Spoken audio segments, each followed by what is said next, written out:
Hello, everyone, and welcome to episode 293 of the RRBG podcast. This episode is also brought to you by Killcliff. My friends over at Killcliff make the best energy drink you can buy in the market today. Clean energy, none of that crap that they put in Monster or any of those Red Bulls. No sugar, just clean power for all the grind you're going to have to put in today. And if you're not grinding today and you just want to relax, they also have CBD drinks to help you recover from any injuries you may have, any kind of inflammation. Maybe you went a little too hard at the gym. CBD drink will get you right back on track. Go to their website, killcliff.com. Check out all their different flavors. My personal favorite Ignite drink is the Cherry Limeade. And in the CBD category, you have to try the Joe Rogan Special. It's the Flaming Joe Pineapple with Jalapeno. It's not that spicy. You just get a little bit of a kick at the end. It's delicious. Go to killcliff.com and tell them that RRBG sent you. This episode is also brought to you by our good friends at Saint's Joints. Go to saintsjoints.com to check out all the options that they have. They have these amazing packages with pre-roll joints, which will have pre-rolls from either side of the strain spectrum, either indica or sativa, and they even have multi-strain collections. Pick up one of their amazing Book of Saints. They currently have 2 volumes, volume 2 being a special Halloween edition. It looks like the Necronomicon. It's amazing. They're currently available in Washington and Oregon and will soon be available in California. Go to saintsjoints.com and tell them that RRBG sent you. This episode is also brought to you by our friends at Thunderking Coffee. Thunderking provides organic, air-roasted coffee straight out of Costa Mesa, California. It's seriously some of the best coffee I've ever had. My personal favorite is the Positive Morning Attitude. I order 2 pounds of this almost every 2 weeks because I just can't get enough. But they also have bottled cold brew. They have their special California Christmas peppermint cold brew out right now. You can order it from their website. So go to thunderkingcoffee.com and check it out. Support small, independent businesses, people. What's up, everyone, and welcome to the RRBG podcast. In this episode, I speak with the legendary Sascha Konietzko of KMFDM. I've been a big fan of KMFDM for many, many years. They've been around for over 38 years, which is wild to me. 22 studio albums. They have a new one coming out, HYENA, September 9th. You can check that out at Metropolis Records or on their Bandcamp. We talk about the creation of that album. We talked a little bit about society and oppression and technology advancements. We talked about tour, which they are about to go on tour, their favorite cities to play in. We talked about some of their older albums and their past successes. It was a really, really great conversation. I hope you guys enjoy it. Make sure to pick up the album HYENA on September 9th. Make sure to follow them at KMFDM_official and all the things. If you like this video, make sure to hit the like button down there or leave a comment. Subscribe to the channel. All the little things we have to do to fight the algorithm. Please help us out. And if you get a chance, check out our Patreon page. Go to patreon.com/RRBG and support the podcast. Cheers.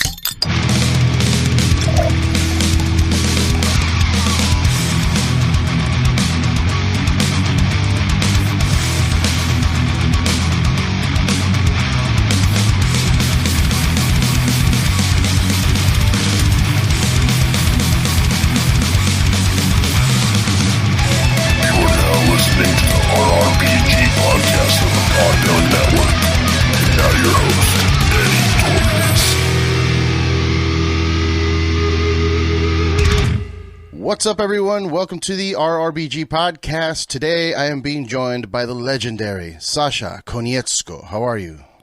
I'm good. How are you, Eddie? Good, good. I gotta say, it's an honor to have you on the show. It's been many, many years of me listening to KMFDM, and I just looked it up. There was over 38 years. Is that right? Just about over 38 years, yeah. Wow. That's a long time. That's so long. How you have a new album coming out September 9th, and HYENA. And how do you find yourself creating new music after so many years? It's wild to me. Well, it's what I do. So, when I put out an album and then go on tour and then come back home, then I sit around and twiddle my thumbs for a while, and then eventually I just go back to work. So okay, it's kind of, I don't know, it's this ongoing, repeat, loop. How do you try and keep yourself from possibly, like you said, repeat loop, but how do you keep yourself from repeating something that you've done in the past? Because it's not just 38 years, but it's also like how many albums? 22 albums. So like, how do you stop yourself from maybe repeating something that you've done in the past? Well, it would be boring to repeat yourself all the time, Yeah. Not fun. So I'm always looking for new ideas for crazy little things. The way I work is I start very slowly and almost methodically by just keeping a sort of audio diary, if you want. So when I'm out on the road and I record a lot of stuff, ambient things, conversations, whatnot. Oh, okay. And, like I see something on whatever, like a YouTube video, and there's like a cool sound or a rhythm or something, then I just record that stuff and put it in my little diary. And when I start making a record, I look at these things like lyric ideas that I've jotted down, and I put one and one together, and eventually it takes on a life of its own, and I run with it. Interesting. That's a good approach. I do like that. I mean, I've always found myself fascinated by outside noises when it comes to creating music. I used to create music myself. That's why I'm prefacing that. But it's always been fun to kind of mix in natural sounds with anything that you're creating as well. Because you'll hear it, like I'll be out and about, you hear like a sprinkler and it's creating a beat unintentionally, Yeah. So, all right. So you create a diary of audio, and then lyrically these days, I mean, in the beginning, the music was always lyrically very oppressive towards, against oppression, against war, against establishment, anti-establishment, however you want to call it. After all these years, do you still feel the same passion in terms of that? And how have you seen it change after so many years? Well, I mean, things haven't really changed all that much in the last 38 years. Like the people that are, too unawares maybe of things going on around them, they're still being exploited and taken for stupid rides. And, it's the level of injustice and the level of oppression has barely kind of changed. They just have sort of different ways to exact it on people by the internet, for instance, like misinformation. I mean, what is that? Oh yeah. Right. Oh yeah. So, it's a very big problem these days. Right, of course. Yeah. So, it's basically a pretty, in some ways, an idealistic way of looking at the world that surrounds me, but it still pisses me off to no avail. Yeah. Yeah, it's wild. It feels almost like it's weird. It's a weird statement to say that it's getting worse because, life essentially is getting a little better in terms of our access to things, our access to information, but also our access to misinformation. With the internet, anybody can just post whatever they want on Twitter or TikTok or YouTube, and then somebody is going to watch that and go, oh, wow, that's reality. And, we just get lost. Right. I mean, it's basically every kid nowadays has the wisdom of the entire fucking history of mankind in their back pocket. Mm-hmm. Mm-hmm. So it really takes away from trying out things. Basically, everybody knows or thinks that they know everything, but in reality, they have not tried out anything at all. They just sort of think they can look at their phone and okay, I know how to do that. But you don't. You just don't.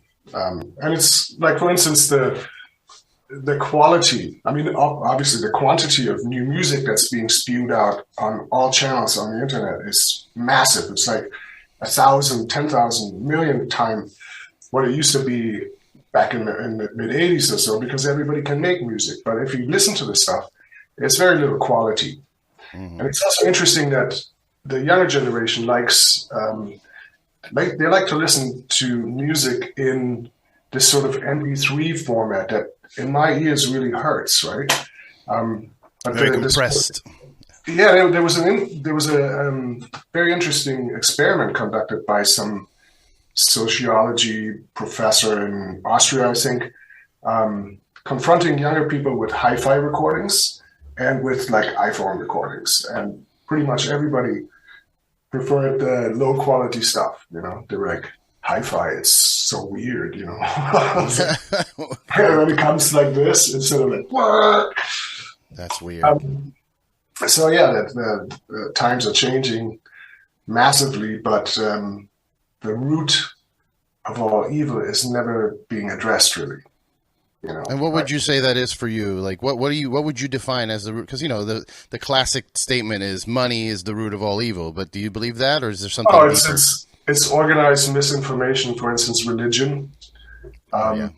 It's that's the paid for media, the media that's being bought by political parties instead of independent media, which is more and more kind of pushed out of the market. Everything that you watch on any sort of news outlet, that someone paid for it, and that it's bullshit.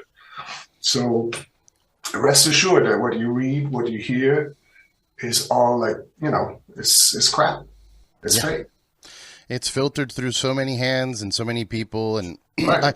I try not to upset too many people with what I say, but I have friends that are very religious, and I try to explain that to them. Like, they swear by the Bible. The Bible is the word of God, and that's what I'm going to do with my life. I'm like, but that Bible was written by men, like years and years, and it's been passed down, and other people take it and change it so that it fits their narrative.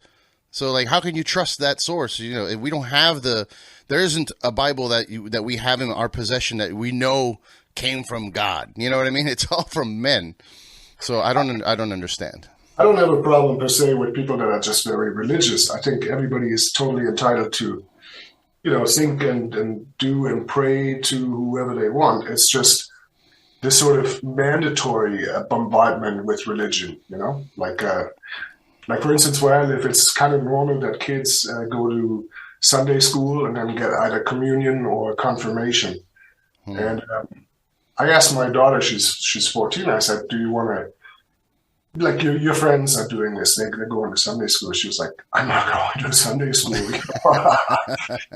And, she doesn't believe in God, and that's her choice, Maybe I do, maybe I don't, but let everyone be have their own choice, but at least ensure that they are being well informed of what their choices are. And that's kind of what, drives me, and that's what drives the lyrics and the general kind of opposition in KMFDM song texts, Yeah. That's awesome. Just a pissed off guy. I'm just very relaxed about it. You're pissed off, but you're relaxed. Yeah, how can you not be relaxed with a Corona? You know what I mean? It's the beach mentality, as they say. It's interesting to me that, like I was saying, that times really haven't changed. But, like, for example, with religion, I felt that we were, as a collective, as a human race, we were moving away from religion, or at least not being so fanatical about it. And I thought we were heading in the right direction, and then all of a sudden you start seeing things here in the United States, like Texas, where they're infusing religion and politics now, and it's affecting people's lives. And it's like, how do we move past this? Like, with the times that we live in, where everybody is more informed, we have more information, or at least more access to it.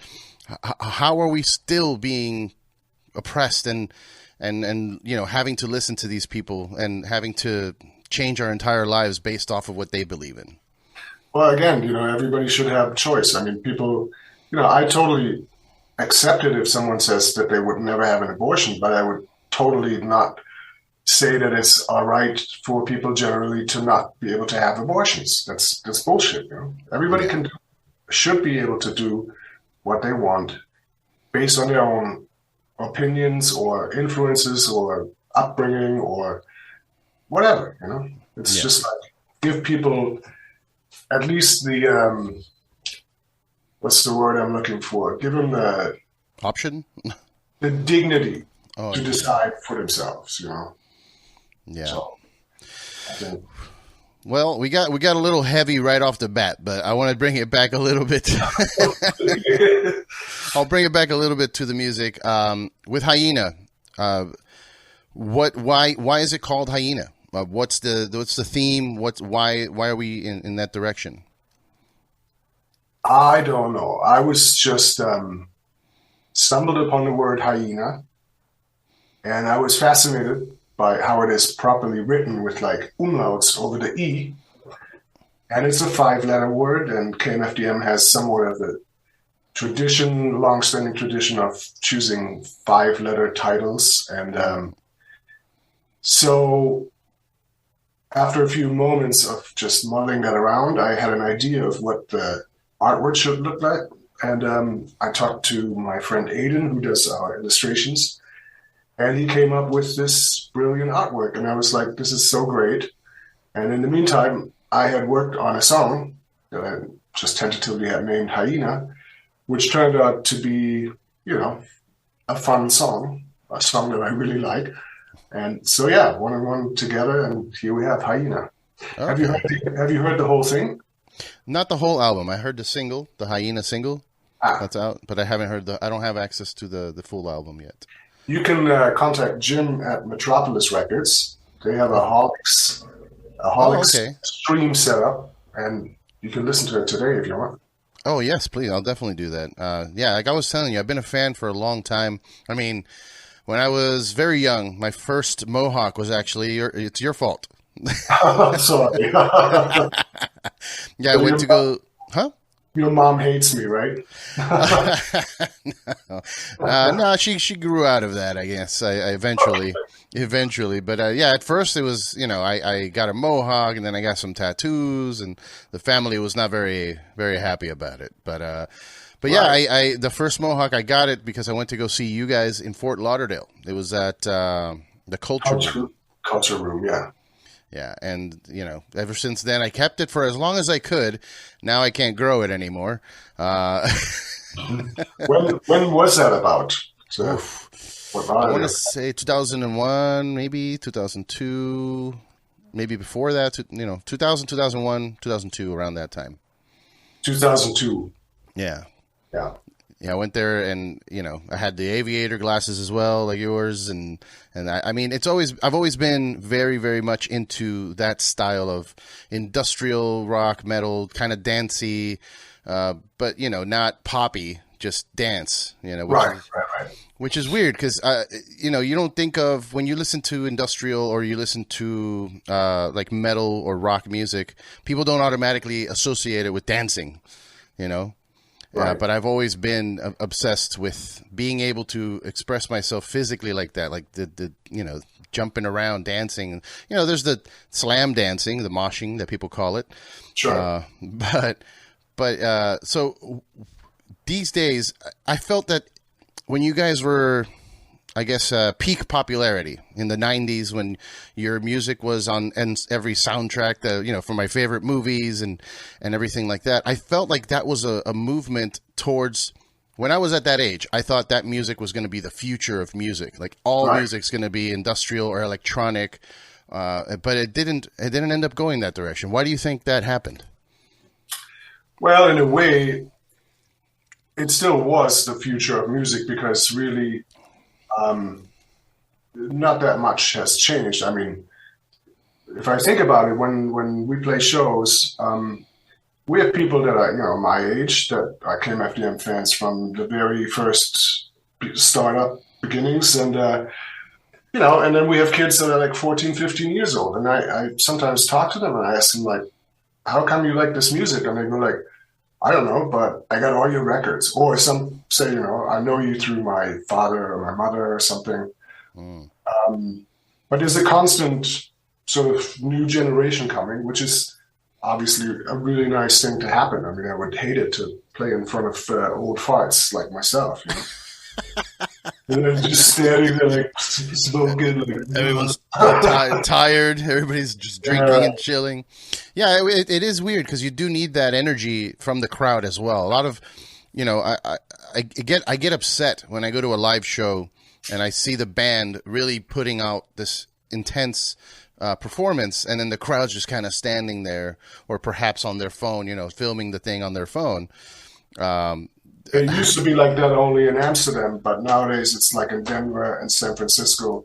The crowd is just standing there. Totally. Do you think that's because everybody's high in Denver? I'm just. No, I mean, what was the original question was like the future of music, right? Oh yeah, yeah. So yeah, I mean, in sort of our broad genre of music, really, nothing all that much really has happened since the 90s. There's still the same bands around. Everybody still loves them, goes to them, like Mitzrayab or whatever, Sisters of Mercy or something. But the overall future of music, I don't know. I mean, I don't listen to mainstream music much. I mean, my daughter is sometimes playing stuff in the car, and there's things I, really like.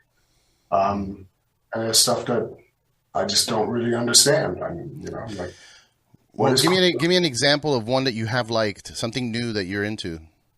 Well, I went to Ariana Grande concert with her. Okay. And I was completely impressed. I mean, I always thought like that's all fake. They don't sing, they don't really do anything. But man, there was like some real talent there. It was real talent. It wasn't exactly my style of music, but I found myself afterwards checking, Ariana Grande song here or there, because nice. Okay. She's cool. Makes good music, and I don't know. I mean, there's this German rap culture that's very predominantly going on here. Really, which is really terrible. I mean, it's it's like these wannabe gangster types, and it's just laughable. So when she listens to something like that, I'm like, nah, I don't get it, man. Come on. Yeah, just getting a face tattoo does not make you a gangster. Sorry. Like little white kids from Hamburg, like toting guns and shit. I'm like, come on, man. Yeah, it's weird. It's weird. So, I wanted to say you should probably get Ariana Grande on a song. That wouldn't be impossible, actually. Yeah. I'm good friends with her record company boss, so. Well, there you go. I mean, that's the kind of stuff that draws attention these days. I've noticed, when people do collaborations that are kind of out there, that people are like, what's going on? It's just, that's the world we live in now, where it's still shock value like we were back in the 90s or 2000s, but it's a different kind of shock. What was that collaboration recently in the sort of industrial scene that really shocked me to hear about? It was Ministry. Oh yeah, Ministry. Ministry and let me see. I will look that up right now because I want to know too. I know I saw like Cradle of Filth doing a song with somebody that I was not expecting. Ministry collaboration. I think it was Ministry. We'll see. Oh, great. Yeah, thanks, Google. The Ministry of Church Leadership Resources. I'm okay. Never mind. See, that's the problem right there. You were saying about misinformation and whatnot. I typed ministry band collaboration and I get church. Like, all right. Never mind. Speaking of an interesting collaboration on Hyena, actually, was the 1995 song by KMFDM, Trust. Okay. I thought I don't know why. I mean, that's one of these things when I'm just musing about, tossing ideas around. I just stumbled upon the lyrics of Trust, and I thought it would be really cool to have, sort of reggae version of that. So then I figured, like, obviously most of the reggae greats are like in senior homes now or 6 feet under. So I figured I'm going to call this guy Kumar Bent from Raging Fire, which is one of my favorite contemporary Jamaican bands. And he was totally up for it. And we did this, in my mind, absolutely stunning version of Trust, completely reinvented. It's the last song on the album, and when I listen to the album through from top to end, I'm always like blown away how when that song comes on. So call Jim at Metropolis and get that Holic stream. In Dub We Trust, that's what it's called, yeah? In Dub We Trust. That's awesome. I'm very much looking forward to hearing that. It's funny that you were saying how some of the greats of reggae are buried and dead, and there hasn't really been, at least not in the mainstream, or at least general populace, hasn't had a good reggae artist in a very long time. But also, I would say the same about industrial. I mean, we have right now, I think the biggest band that's doing it outside of you, I'm talking about new band, would maybe be like Three Teeth, something like that. But for the most part, when I mentioned that I thought this was the future of music, I thought that genre, industrial, dance, techno, electronic, would just be the mainstream now. Like I thought, it ended up becoming hip hop and dance and whatnot. Well, in a way, I mean, some bands totally broke out into mainstream. I mean, Rammstein,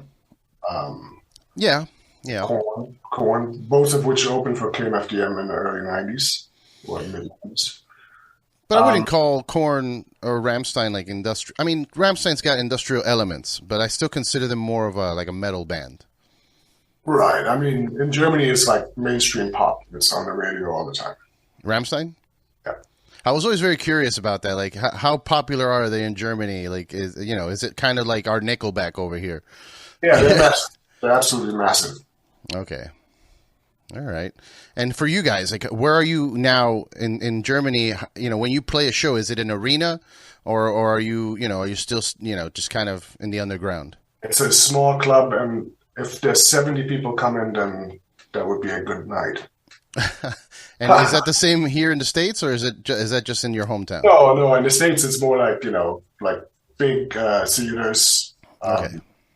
Like the bigger the city, the bigger the place. But, and say in Fort Lauderdale, I think we're playing, what did we play in Fort Lauderdale? Something live. It's like a venue that has outdoor and indoor. Oh, Revolution Live? I mean, that's the one, yes. Revolution. I don't know if they've changed the name since then, but I left Florida. I'm in Los Angeles now, but I lived in Florida for 20 years, so I know all the venues. Well, if we play LA, we play like, 12, 1,500 seaters, like big old movie theaters or something like that. Okay. Same in San Francisco, same in New York, Chicago, Denver. You have a tour coming up, right? Yeah, actually starting in 3.5 weeks. On the 28th in Tampa, speaking of. 26, right? 26? Let me see, I might have the... 27, Fort Lauderdale. 27, oh, you're doing Revolution Live. There it is. It's still called that. There it is. Okay. So is this your first tour since the whole pandemic thing? Yeah. Yep. The last tour we did was 2017 in the fall. And wow. And 2018 we recorded Paradise. That came out in 2019, and then 2020 we're scheduled for to do these 2 big tours with Ministry, and then that got postponed into 2021, and then it got postponed again, and then I was like, I'm off, I'm out, I'm not doing it because. And then we had to postpone our European tour this spring, and so yeah, I'm jonesing to go back out for sure. Was that a big loss of money for you? Because I spoke to some people during the pandemic that lost like $60,000 from merchandising and tour buses, and it was a really big. I mean, the guarantees for the Ministry tours, they came to like. $250,000 something, our guarantees, right? Mm-hmm. So even though we don't get to take $250,000 home, but at least, everybody makes some money. So instead we're sitting at home and twiddling, actually I didn't twiddle my thumbs. I was pretty active and creative, but, and then the German government, they paid people like me, like a sort of help you get over the loss of income type of thing. Mm-hmm. the amount of $10,000, and then 8 months later they wanted 8,500 back. It's like, yeah, fuck y'all. That's so crazy. Like, we're gonna need that back. It's kind of like like mafia gangsters, the shakedown coming to collect. That's wild, man. So do you feel? I know you said you're jonesing to get back out there, but are you prepared? Have you been doing any kind of training to kind of get back onto stage shape? Because I would imagine even myself just. Those 2 years that I spent at home not doing anything, when I got back out to working out in the streets, I felt it. I was tired. I was, a little bit out of shape. Yeah, definitely ramping up the sort of activities and getting the old vocal cords oiled, hence the corona. It's the best kind of oil for the voice, yes. That's my stuff, man. And they just started to carry it again here in the supermarket. Oh, okay. Have you ever had a KMFDM beer? A what? A beer for KMFDM. Your own beer. No, I never did, because normally I'm not a huge fan of beer drinking, so. Oh, okay. Somebody once asked me if we wanted to have KMFDM wine. Ooh. But then for some reason that never came through. I think because the stuff that I tasted wasn't really good, so. Didn't really want to put my name on it. It was a long time ago. Well, if you ever want a KMFDM Mexican lager like that, I can probably arrange that. I'm the rock and roll beer guy for a reason. Really? Yes, sir. Cool. Yeah. So mentally, I know you said you stayed busy. You were very creative. You were, working on this new album during the pandemic. But did you feel any kind of different stress or different kind of anxiety during this time? And do you feel that if you did, do you think it's going to affect you once you get in front of a crowd again? Not really. I mean, like I said, I stayed really busy. We released the KMFDM In-Dub album in 2020, which was done pretty much during the beginning of the pandemic, where it was complete lockdown here. Nobody was out. There were no cars in the streets. So you had plenty of time to just work. And then I did a solo album for Lucia. Oh, okay. But I helped her produce her solo album. That came out in 2021. And then just jumped right on Hyena, which is coming out now. So we pretty much had a release 19, 20, 21, and now 22.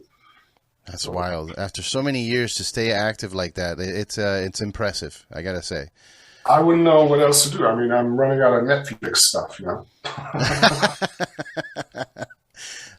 Man. Yeah, it's, for me, I let it kind of get to me. Not the fear. I never got into the fear of dying from the virus. It was more of going outside and seeing nothing. Right. And my brain going, oh, this is the end of the world. Cool. This is how we go. We've been watching it in movies for years, and this is now how it's never going to come back. That was my fear. Fear of getting sick. I was like, I'll get sick and it'll suck, and maybe, whatever. I'll have some problems with my lungs moving forward, but we'll keep moving forward. But when I saw that almost felt like society was not going to move forward, that's what shocked me. I mean, I must say, I'm a little apprehensive when I'm standing too close, when people start standing too close to me, like in a supermarket or something, Mm-hmm. So obviously my only concern regarding this upcoming tour is what happens if one of us or more of us, contract COVID and get so sick that we can't perform. Now, we could lose one show. Financially, it would be bitter, but we couldn't lose 3 shows. That would mean that any sort of, money that we need to spend or bring home would not be spent or brought home. So, yeah. I have no idea how it is in the States right now. I mean, do people get weird when you walk around with a mask, or? It depends on the city. I've been going to concerts again here in Los Angeles, and the people are moshing, people are stage diving. It doesn't seem to matter. Some areas, if you go to like the mall, there are people with masks and staying away from each other. But when it comes to live music, it's fully back right now, I think. Now the only problem that's not so much what I mean. I mean, I want to be cautious with like going into hotels, stuff like that.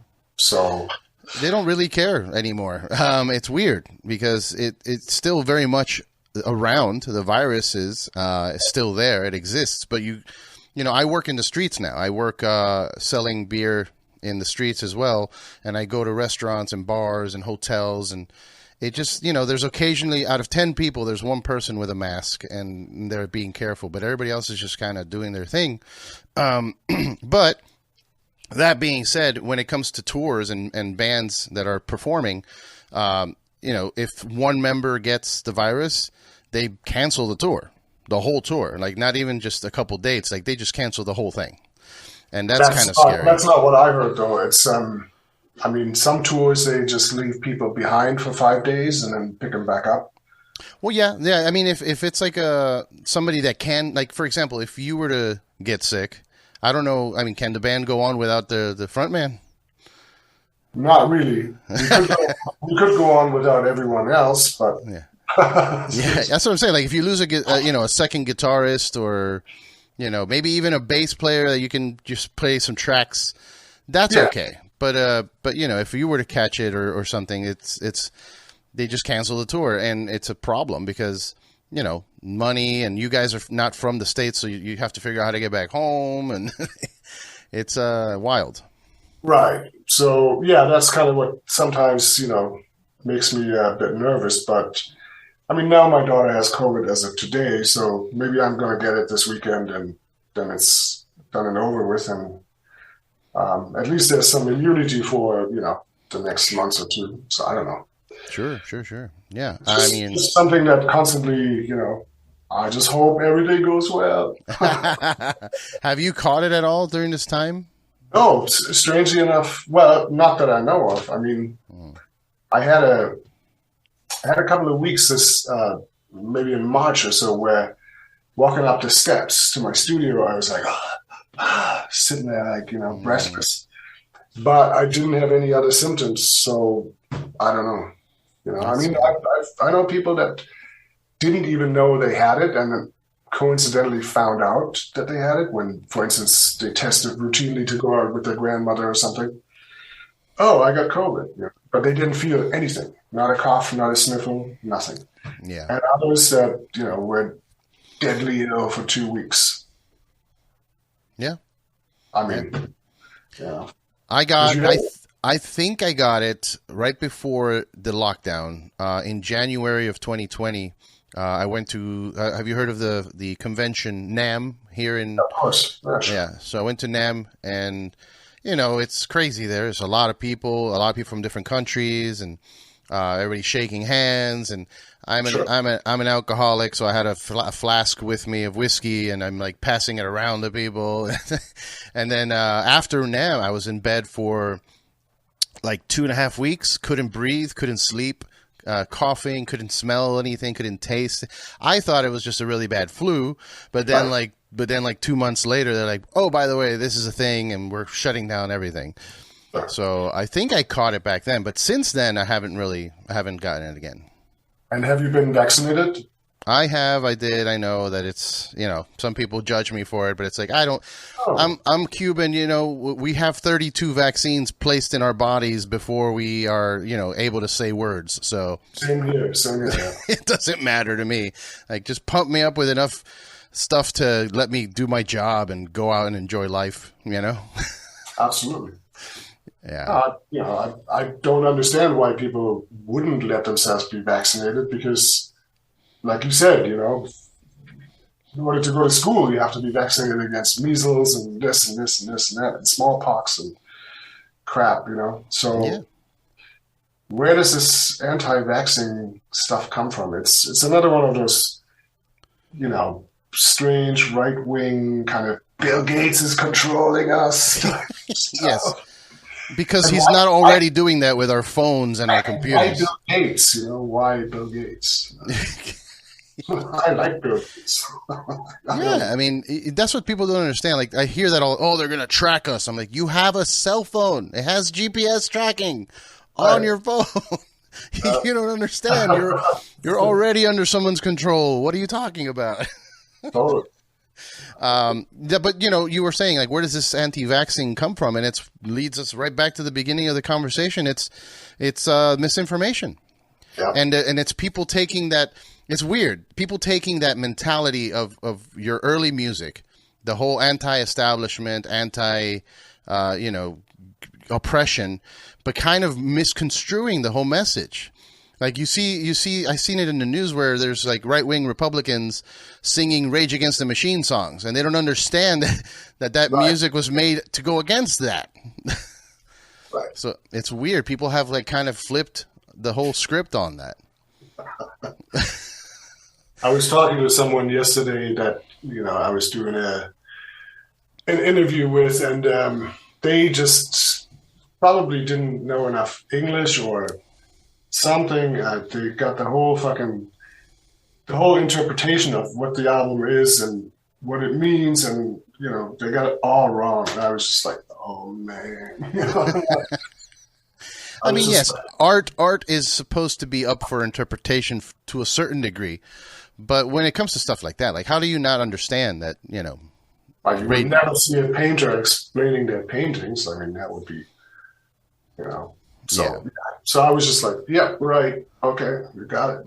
You got it.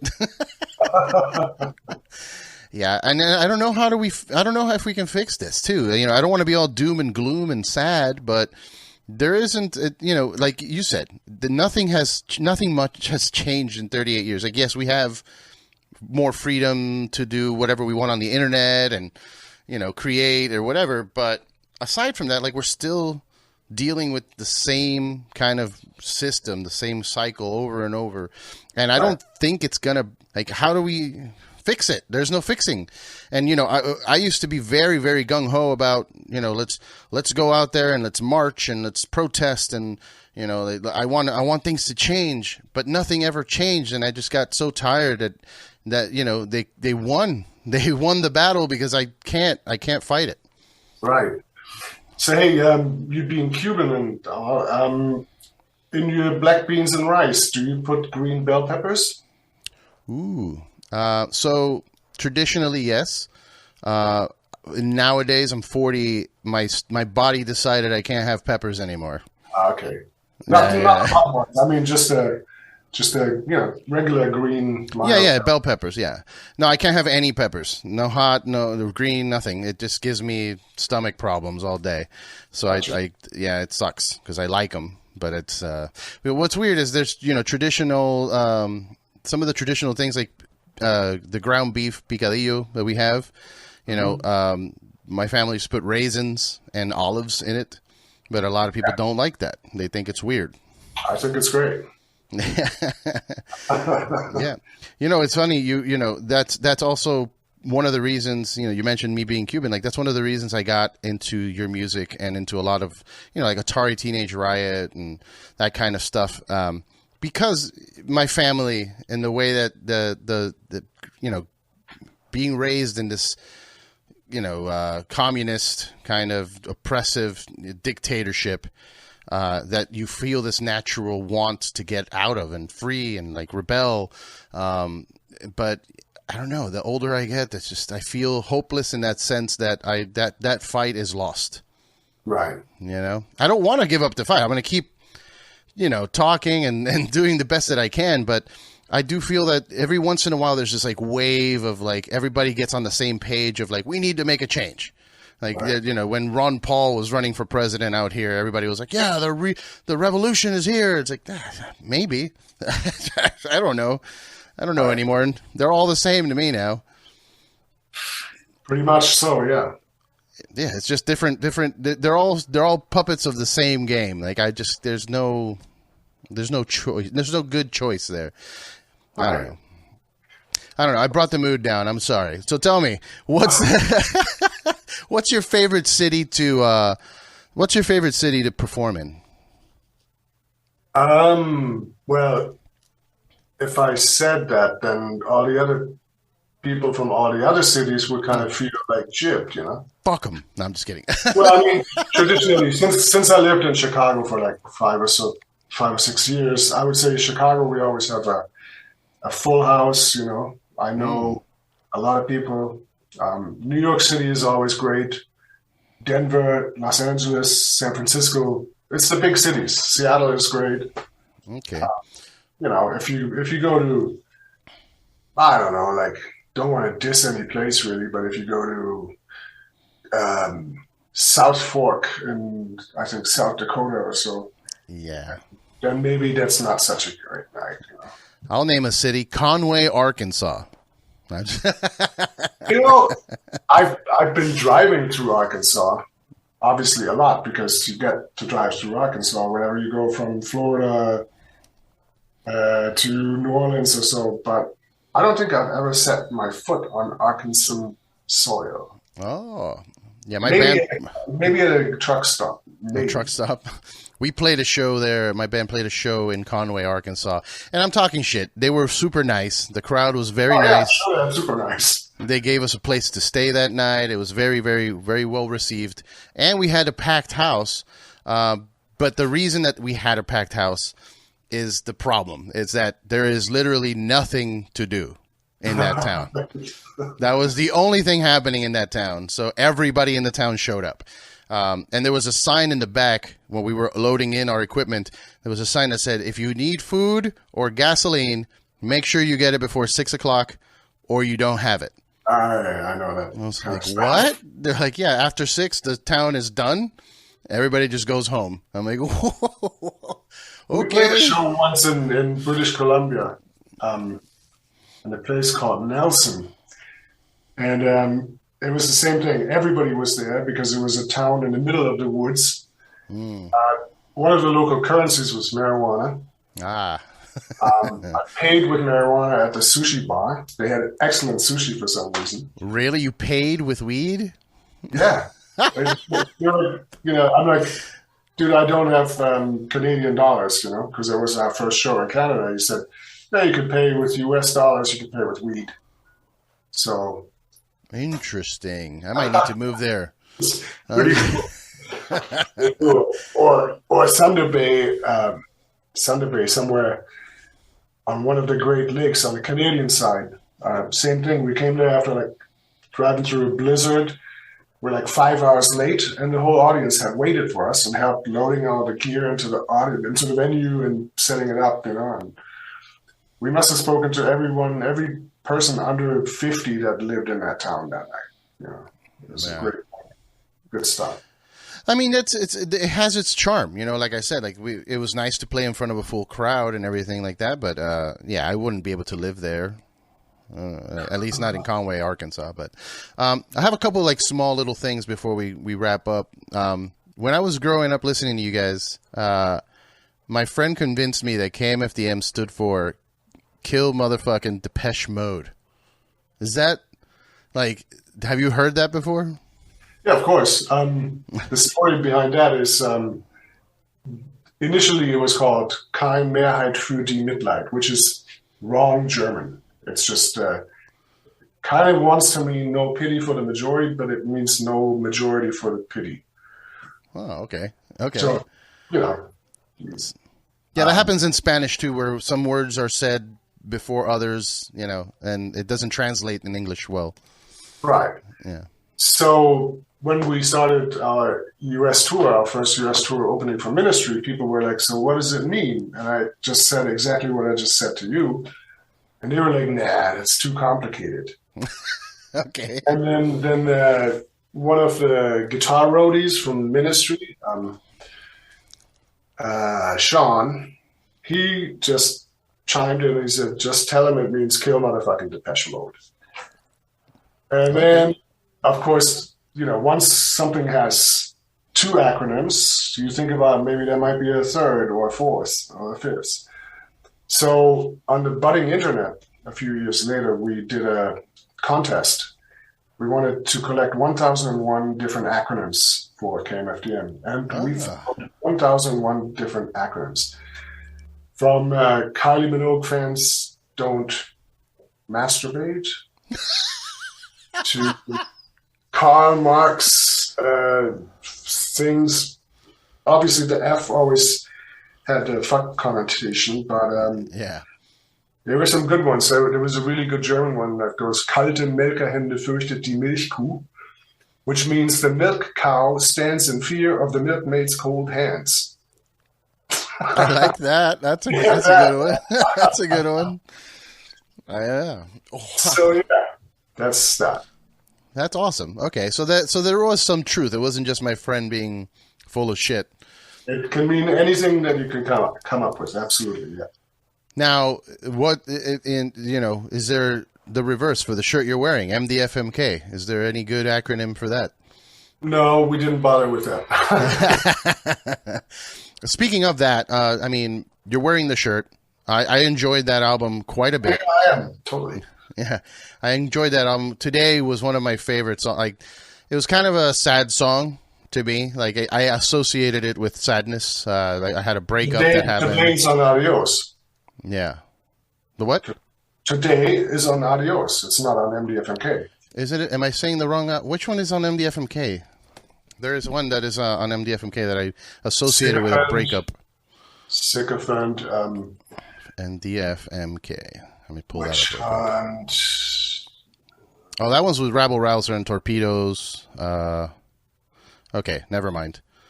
Yes, Today is in the other album. I'm sorry, my bad. But yeah, MDFMK, I still enjoyed Rabble Rouser. I mean, you guys, I remember the performance you guys did at I think it's called The Farm with Matt Pinfield. Yeah, Farm Club. The Farm Club. I missed that. There's no music on television anymore. Somebody like Matt Pinfield that would expose me to new music. I don't really have that. I have PR people that are emailing me all the holics and all that, but that's still, it's a flood. And it's supposed to like, hey, this is what I think is something you should pay attention to. Well, it's funny because somehow the audio got lost when they did the recording. The audio track got lost, so I actually got the video and I dubbed it with the album audio.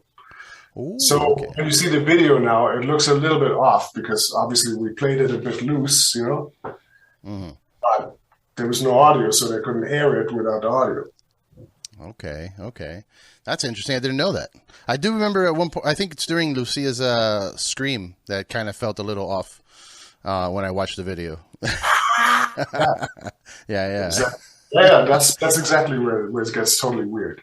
Yeah. Well, my original point was, I really enjoyed that album. Is that something that you've thought about doing again at any point? Well,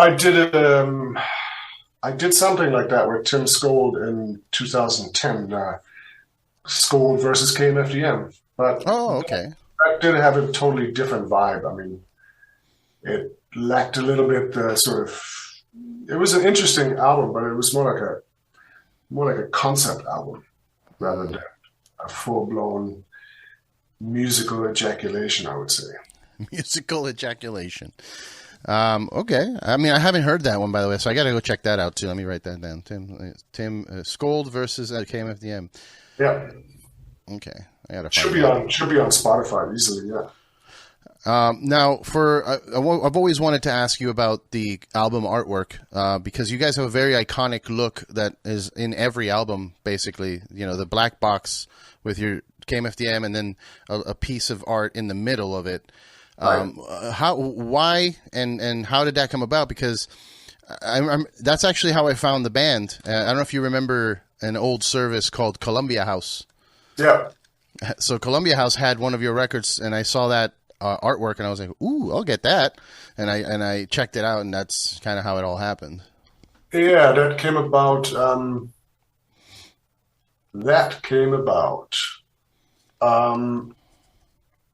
I think on the first, not on the first, on the second or third single, a friend of mine here in Hamburg, a graphic designer, he saw the illustration and he looked at like how it looked on the very first album on What You Know Deutschland, and he said it would look much stronger if it were like in a black box.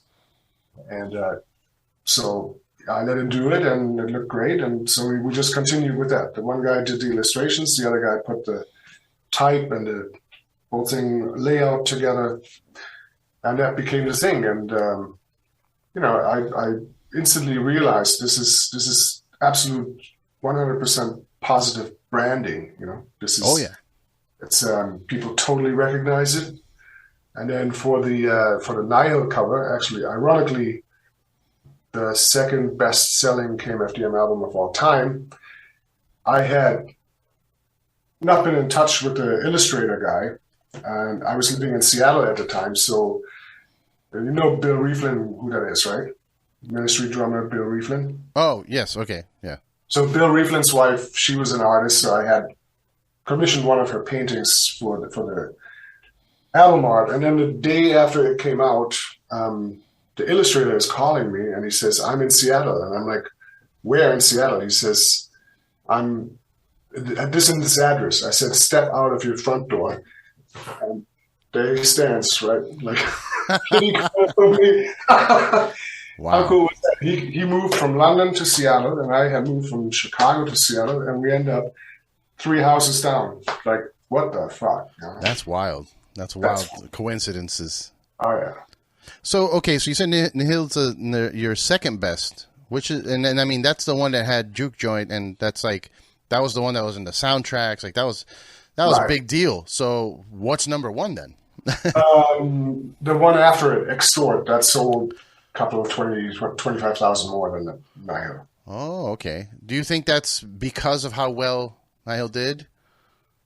No, I think Extort was I think Nihil was an album that really happened at the right time. Like, everything in KMFDM was a combination of just being at the right time, at the right place, and sheer luck. So Nihil was the thing that kind of opened the doors, and Extort, I think, by the quality of Extort, I think, was better. I think it was more appealing to, maybe not more appealing, I don't know. Maybe it was because of Nihil, I don't know. I don't analyze these things. I remember, like, I wanted to do something very different on Extort than what we did on Nihil, and I did. And so I don't know if the fact that it sold more copies, if that's because it's a better record or whatever, but it's just a fact. Just okay. I mean, I'm sure it has. Shit that's nearly 30 years ago. Yeah, I know. Well, I think that I wanted to ask one more thing in that 30 years ago era, if that's okay with you. But do you remember? And I know you said it's good timing, good time, right place, right time. But do you remember like what it was or how it was that album got picked up for these soundtracks? Like, was there a specific person that like, hey, we want to use this song for this and that? Or was there a moment in time, like something that happened or a performance that you did that led to Hollywood picking up on your music? Yes. It was Wax had declared bankruptcy, I think after the release of Angst. And they looked for a financial injection, and they got it from TVT Records. And TVT Records had a year or two made it big with 9 Inch Nails' first album. So they knew exactly the channels to use to get placements for this kind of music. So they were like a record label that dealt with like, television music, like, some shows from the 50s, like soundtracks, melodies, whatnot. So they landed this huge hit with 9 Inch Nails, and they just went into the same channels and they just bombed the fucking thing out there. and everybody just bit, Well, that's cool. That's good that they did that. I mean, do you feel these days, because that seems like a very important thing for the record label to do for a band.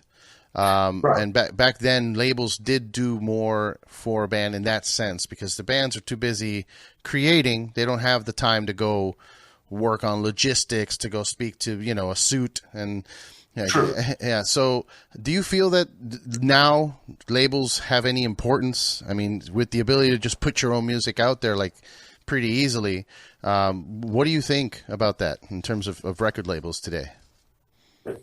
I think that there's still some good record labels. I think for artists that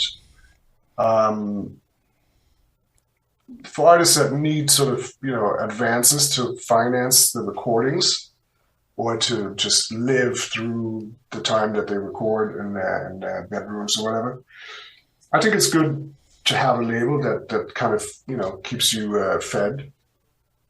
But theoretically, no, you don't need a label anymore. I mean, physical sales have come down to a point where it's almost ridiculous. I mean, the only physical thing that really sells these days is vinyl. Yeah. So, yeah. Well, and for some reason, cassettes are making a comeback, which I don't understand, because I lived through that era and cassettes suck. I'm sorry. They were awful. I have moving boxes full of cassettes. Yeah. Well, the tragic thing is, I have a long-standing relationship with Metropolis Records, and tragically, the owner, Dave Heckman, just passed away 3 or 4 weeks ago today.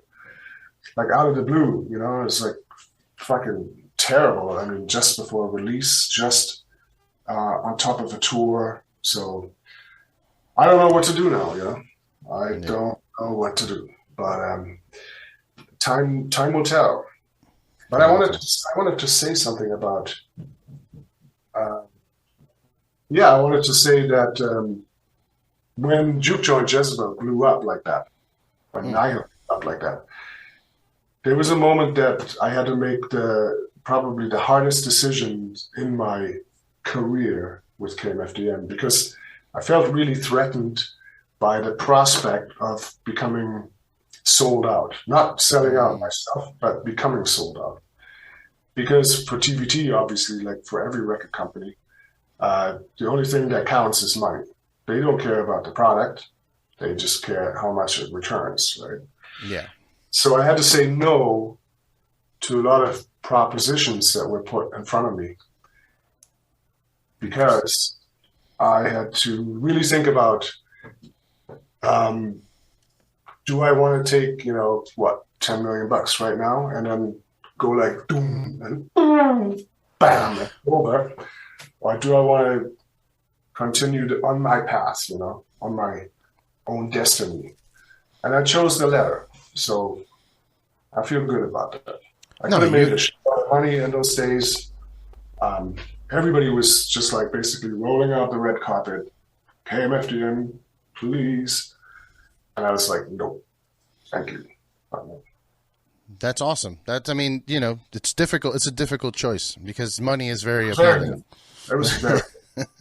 And I got a lot of flack for it, and ultimately, that was one of the reasons why a few years later we just basically disbanded the then formation.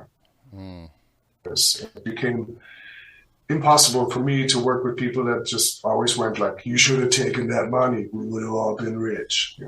Yeah. Yeah, it's a difficult choice, but I think you made the right choice because you stuck to your art.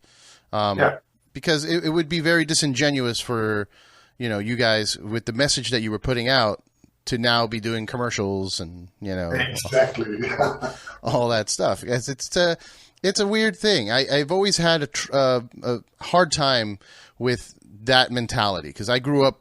Industrial punk music, kind of like DIY, do it yourself, and don't worry about this. But then also, as you get older, money gets very appealing. But you don't want to sell out. It breaks you internally. You'll have $10 million, and then you'll have a fancy lifestyle for a few years, but then you'll be sad and empty inside. you know? Well, interestingly enough, 5 years after that, I signed with Universal for MDFMK. And after about 1 year on Universal, I was like, can I please get my papers and let go, you know? Can I please fuck off? And, well, we were good friends with those guys. And they said, here's your papers, no option, you're free to go. So that was great. That's cool. That's cool that they were willing to do that. Some people, they just, you know, they get vengeful and will just shut you down completely. But I'm glad that they, you know, they gave you that freedom to do that. Well, we're at over an hour. I don't want to keep holding you back. Oh, wow. Yeah, time flew by. It was the fastest hour of the day, man. Well, it was a real honor. Like I said, it's an honor and a pleasure to talk to you. It was all my pleasure, really, Eddie. Are you guys, you're not coming to California on this tour, are you? Nope, we're coming to California in mid-May next year. Mid-May. Okay. Well, I'll definitely keep an eye out because I would like to come see you guys. It's been a long time. That's actually, that show that I saw you was the last one. The one in 2001, 2. That was the last time I saw you live. So really? It's been a long time since I've seen you live. So I'd love to see that. But where can people pick up the album? Like, is there a website that you can go to just get the pre-order the album? Is it going to be on vinyl? It's going to be on vinyl, but production on vinyl is always running behind. So maybe at Christmas time, something like that. Okay. They can pick it up metropolis-records.com or Bandcamp, KMFDM, I guess. Okay. The usuals. Yeah. KMFDM.bandcamp.com, yeah. And so when you do this tour in May, you said, is there any band current that you would like to have on that tour package with you? You mean for the tour in May? Mm-hmm. It looks like we're playing 1 or 2 festivals, and then doing a quick run halfway up the West Coast from LA, Ventura, San Francisco. I don't know. Do you have someone you want to recommend? I mean, no, that's a good question. I mean, there's, you know, I think a good fit would be a band like Three Teeth that's got like the same vibe, but maybe that's a problem. It's too similar. I don't know. I don't know if it's sometimes I've only heard of Three Teeth. I never heard Three Teeth. So you should check them out. Check him out. Alex is a friend of mine, so I'm not trying to talk shit, but you can tell that he's heavily influenced by you guys. Just musically, he wears similar sunglasses. He's got a mohawk, so very, very similar vibe. What's that band? They're very cool. It's a 2-piece, guy and a girl. Super industrial. Ooh, I don't know if it's Health or Ghost. No. I'm trying to think who it is. A guy and a girl. I don't remember. I don't remember either. I have to look it up. But yeah, I mean, there's that, you know, or like a band like Health would be cool to see with KMFDM or Perturbator, but he's from Europe.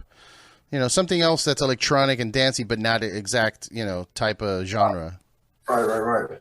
Yeah. Well, this one we're doing with Chant. Are you familiar with Chant? I'm not. I saw that they are the band openers for this tour. Check them out. They're really cool. Okay, I will definitely. Very, very good stuff. Well, Sascha, again, thank you very much. Do you have social media? Because I know Lucia has her own, but I looked you up and I couldn't find you on like Instagram or something. I got your email. I'll shoot you some links. Okay. We'll put it up on the video description so people can follow and be a part of the movement too. I'm excited to hear the new album. I will check it out. Everybody that's watching and listening, make sure to check it out. You can hear the first song, Hyena, now. It's on YouTube. It's on Bandcamp. And then the full album, September 9th, which is just a few days away. So it's exciting times. Thanks again, Sascha. I appreciate you. Ready. My pleasure. Have a good one. Adios. Ciao, ciao.